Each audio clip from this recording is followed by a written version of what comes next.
Hey everybody, it's Mike Peasall, pastor at Gateway Christian Center. Today is Wednesday, April the 19th, and this is Mike's midweek message. Last week I did my midweek message from a little vacation time that Sally and I were taking in Alabama. Had a great time. Glad to be back in the office this week.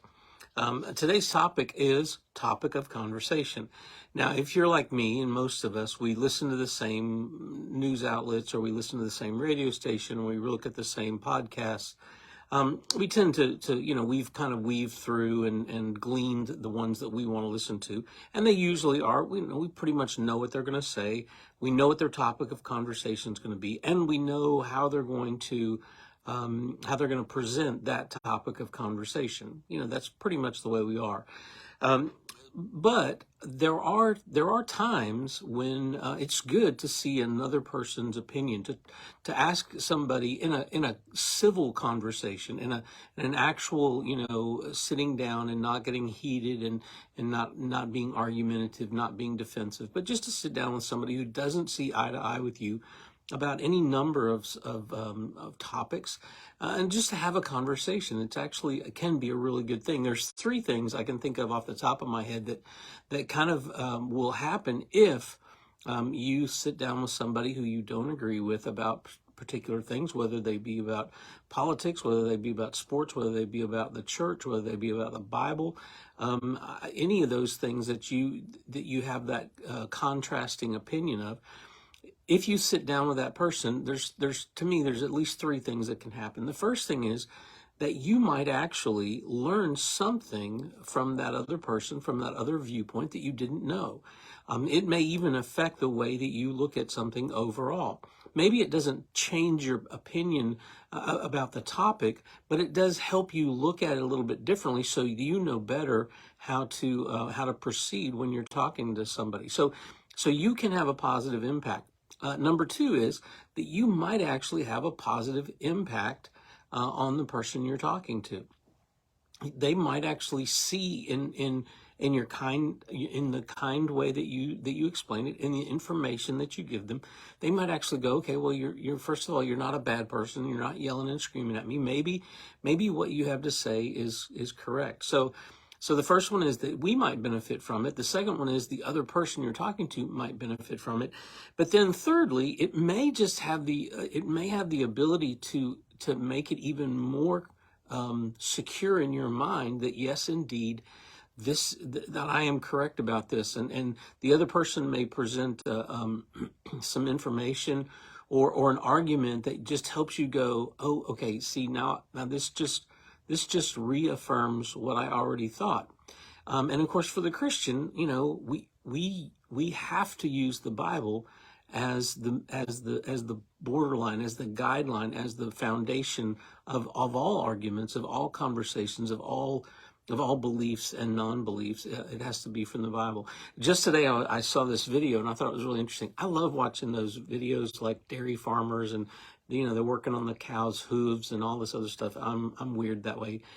But this one was about the dairy farmer was talking about what you do when you have a cow that has gone down in one of those the troughs or the little paths that they make for them when they feed them or when they do their health maintenance and all those other things. Sometimes the cows literally will go down.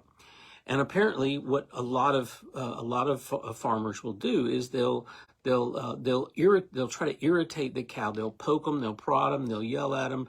They do all these different things, and a lot of times out of frustration, maybe out of anger, out of pain or whatever, I don't know. But the cow will eventually get up, or they have to do something. But his whole thing was, don't do any of that stuff. There's no reason to do that. Just stay calm. And he had one of these bags. He said, this is all you have to simply do. And the whole time he was talking, reassuring the person filming it and those of us watching it that he knew what he was doing. But simply while the cow was down, he just slid this like sleeve bag kind of thing just over the cow's nose and mouth. Well, obviously, the cow begins to struggle a little bit to breathe. He can still breathe, or she can still breathe. The cow can still breathe, but it becomes harder. It becomes more labored. They begin to realize, you know what? I don't have all the air I need to do, and it's a natural reaction apparently for the cow. When they feel like they're not getting enough oxygen, they will stand up. Even if that's the last bit of energy they have, they will exert it to stand themselves up. And I mean, literally, like as he was talking about it, and he'd already said, you know, within the next 15 seconds, this cow will just stand to their feet. And as the cow was standing up, he was pulling that plastic bag off the nose, so that as soon as she stood up, she would be able to breathe really deeply.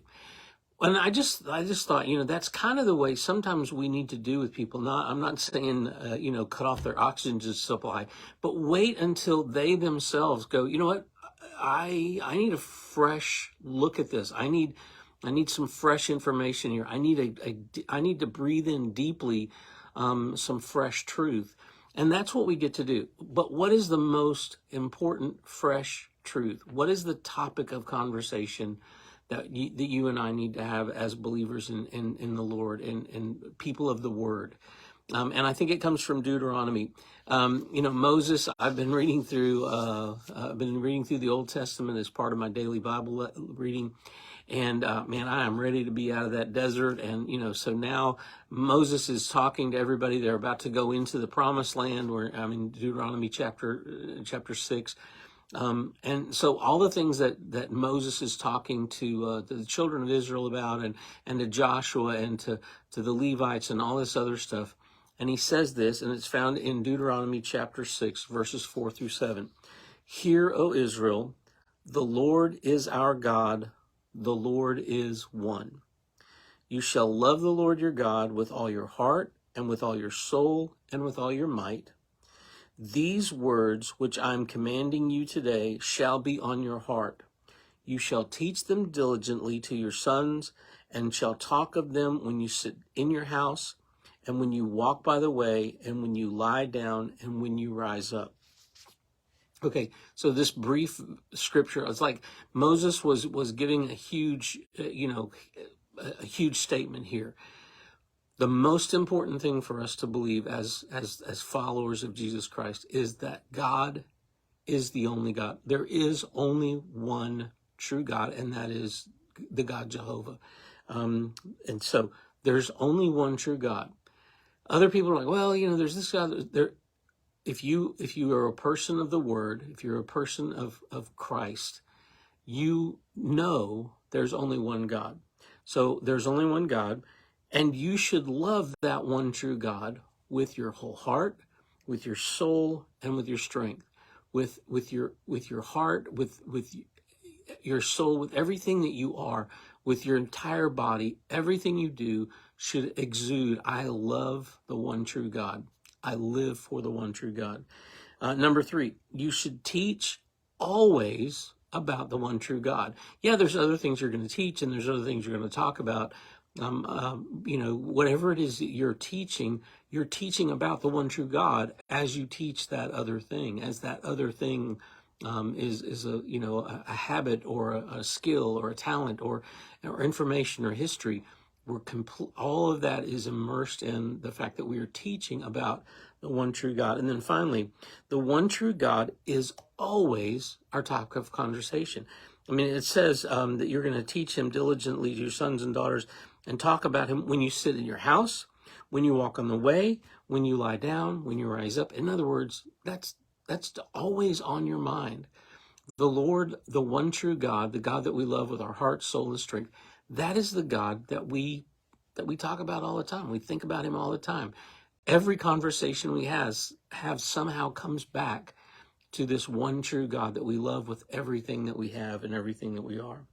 So I know that there are other conversations that need to happen, and let me just encourage you to pray for opportunities to talk to people about these other topics that are very, very important.